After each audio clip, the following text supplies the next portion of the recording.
The screeching sound it makes when it approaches you, the way it snatches you, pulls you up into the vent, and breaks every bone in your body. These are just some of the reasons why the new monster in my horror game is the scariest monster yet. In this video, I'll tell you how I made these elements and why I made the monster look and behave the way it does. I'm developing an escape room horror game called One Socket, launching this Halloween. You can wishlist it on Steam now. I'll be hosting a playtest for the new level soon. Join the Discord to make sure you don't miss the announcement when it's out. Okay, let's start by looking at the design of the monster. As you already saw, this new monster has tentacles. Its design is very different from the monster in level 1, as it needs to serve a very different purpose. Let me explain why. The new level is based around sound, and this monster is drawn towards every noise you make. For this reason, my design decisions were focused on the sense of sound. Firstly, the tentacle creature does not have eyes. If it could see the player, it would attack right away. But this monster is different.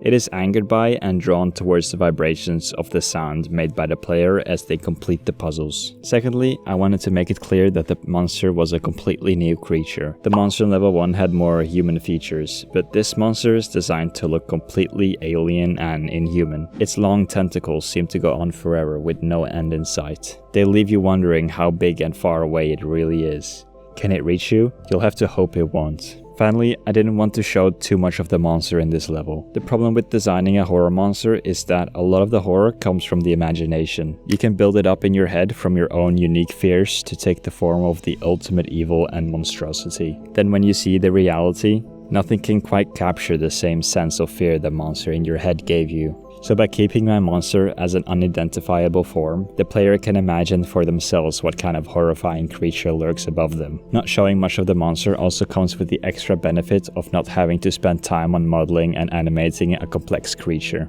This is the same way I tackle programming problems, which I mentioned in my last video. As this is a solo project with a tight deadline, I want to be able to put the least amount of time into the problem while still acquiring valuable and desirable results. So how on earth do you actually make a tentacle? They are floppy and look weird. Well, this is exactly the same question I asked myself when I started. The first thing I did was, of course, check YouTube for Blender tutorials on making tentacles. I found a video of a guy using a screw and a simple deform modifier to twist a shape that made it look like a spooky tentacle. I tried this method and it looked really good actually. There was one slight problem. The model itself could not be exported like a normal model because of these modifiers. Instead, it had to be exported as an ABC file, which is usually used for complex fluid simulations. The problem with this format is that the file size becomes enormous, at about 10 times the size of the entire game. This was obviously not going to work, so that tentacle got thrown in the bin. I instead thought I could just make a tentacle myself in Blender. How hard could it be? Well, it turns out it's pretty difficult. So back to YouTube I went, where I actually found a video that could work. It was someone creating procedural tentacles using geometry nodes. Wow, that's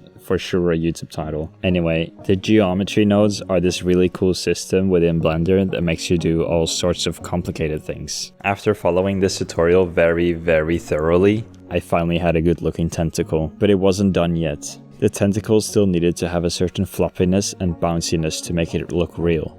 To accomplish this, I added armature bones so it could bend, and look at that. It's only taking up 400 kilobytes this time. That's more than 1,000 times smaller than the first tentacle. Now, to make it floppy, I used Unity's character joint system, which connects several rigid bodies together. The monster then suddenly became very floppy.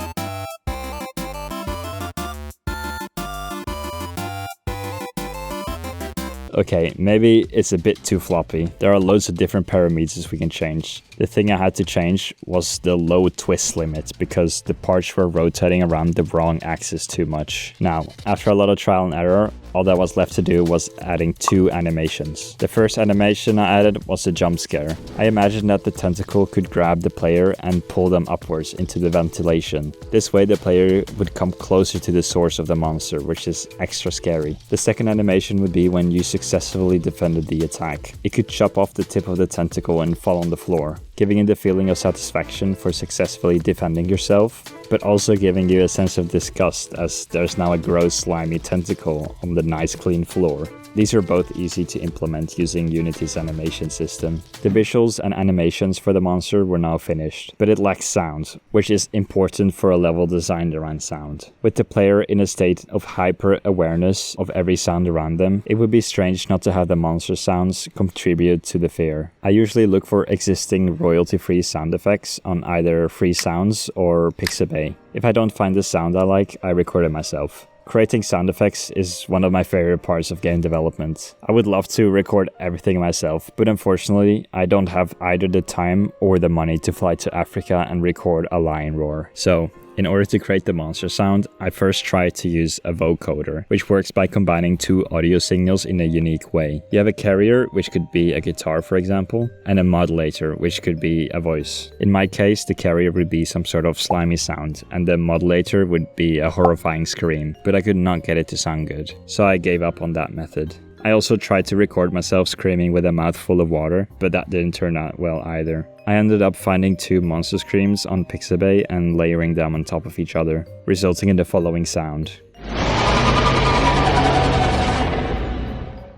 Lastly, I needed a way to make the player realize that the monster was on its way down the ventilation. I did this by creating a vent banging loop that was just a loud vent hit, which I then increased in volume as the monster got closer.